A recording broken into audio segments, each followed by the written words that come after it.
பாருங்கள், நம்ம பதியம் ரெடி பண்ணி வச்சோம் பார்த்தீங்களா.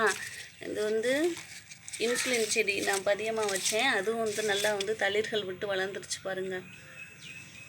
இது வந்து எனக்கு தான் வச்சுருக்கேன், அதனால் வந்து பெரிய கவர் போட்டு வச்சுருக்கேன். இதில் ஒன்று அதில் ஒன்று, கீழே ஒரு பதியம் வச்சுருக்கேன். அதுவும் நல்லா முளைச்சிருச்சு பாருங்கள். இது எல்லாமே பதியம்தான். பாருங்கள், செண்டு மல்லியில் வந்து பூவோடு இருக்குது.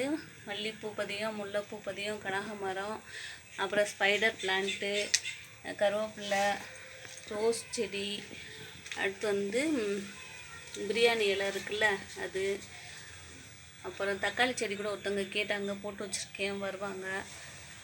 அப்புறம் இன்னும் அந்த பக்கம் வந்து நிறையா செடி வச்சுருக்கேன். இதில் வந்து இன்னக்குள்ளே இருக்கிறது மட்டும் நான் காமிக்கிறேன் பாருங்கள். நான் அங்கே என்னென்ன செடி இருக்குது அப்படின்னு பார்க்கலாம் வாங்க. அப்படியே பூவை பார்த்துட்டே போவோம். ஏன்னா கீழே வந்து கொஞ்சம் டெய்லி நான் கூட்ட முடியாதுல்ல, அதனால். இங்கே பாருங்கள், அதோட இங்கே எல்லாமே பதியம்தான். எல்லாமே பெருசு பெருசாக இருக்குது. அமர் லில்லி, இதெல்லாம் அமர் லில்லியில் ஆன்லைனில் வந்து 90 ரூபா 100 ரூபா அப்படின்னு சொல்கிறாங்க பாருங்கள். மல்லிகைப்பூ, மருதாணி,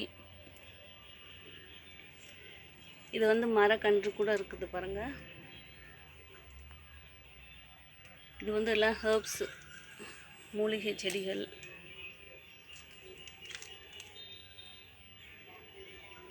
இது அமர் லில்லியில் பெருசாக இருக்குது.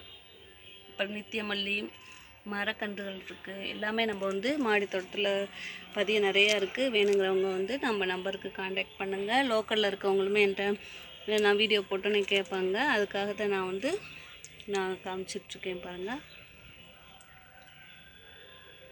எல்லாமே பெருசு பெருசாக வளர்ந்துருச்சு.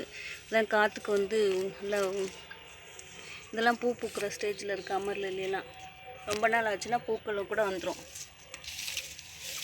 எவ்வளோ உயரமாக இருக்குது பாருங்கள் பதியம். தேங்க்யூங்க.